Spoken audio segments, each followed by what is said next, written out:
And it just keeps getting worse for CDPR. As if releasing an unfinished game and hiding how bad the console versions were, CDPR might be getting sued as well. Sub to the channel for your RPG gaming news, and now, let's see how badly it really is for CDPR. Heralded for their consumer-friendly approach and awesome RPGs, CDPR was on top of the gaming world. But within a single week and release of probably the most anticipated game of all time, Cyberpunk 2077 changed everything, quickly changing CDPR from hero to villain.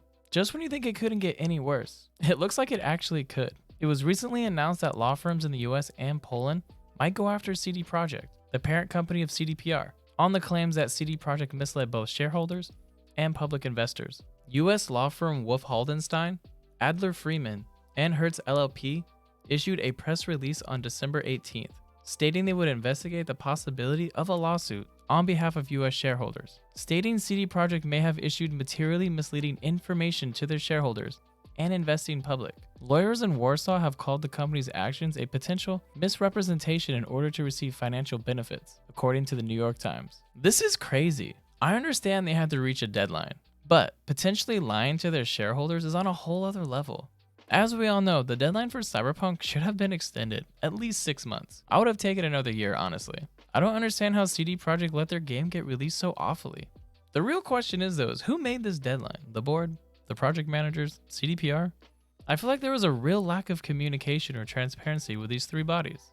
Obviously, someone knew the game was whack on consoles, or they wouldn't have hit the terrible base console gameplay. I know Christmas was around the corner too, but with this bad press, it really wasn't worth it. I know the shareholders and everyone involved wanted their money, but someone really screwed up. By wanting the cash in early, someone destroyed an entire studio's reputation. But what does this mean if CD Projekt is found guilty? Well, they'll obviously lose a lot of money, and most likely their credibility, which they've worked so hard to get. Will they be able to come back from this is the real question. I find this lawsuit could be disastrous for them as a whole. But if we look in the past, there is a studio who basically went through the same situation. Albeit it was for false advertising, not withholding information. But quickly though, could CDPR be sued for false advertising? As much as I do love the game, I can see a case for it maybe. Anyway, the studio in question was in fact Hello Games, the creators of No Man's Sky. Hello Games was actually sued for false advertising because people thought their Steam sales page was lying about the features at launch. To make a long story short, Hello Studios were cleared of false advertising claims. Since much of the game was procedurally generated, it might not fully match the ad the players were seeing in question. Now, this lawsuit wasn't the same CDPR is going through, but the stories are so similar. Two games that were extremely hyped by everyone as the next big thing, only to be massive letdowns, destroyed by media and the public, led by a lawsuit. We know how one story has played out. No Man's Sky after 4 years has finally become what players and the people wanted it to be. And it's doing very well now. It's received great praise for all its free updates to rebuild their game, and more importantly, their trust in the community.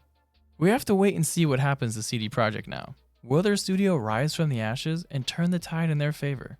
Will they even have the opportunity to do so if their studio doesn't lose millions in a lawsuit? Hopefully, this story doesn't end tragically and become one of gaming's historical nightmares. Let me know down below what you think is going to happen. Sub to the channel for your RPG gaming news. You can find me live on Twitch Monday, Tuesday, and Thursday. And remember, always take it to the edge. It's the Cyberpunk way.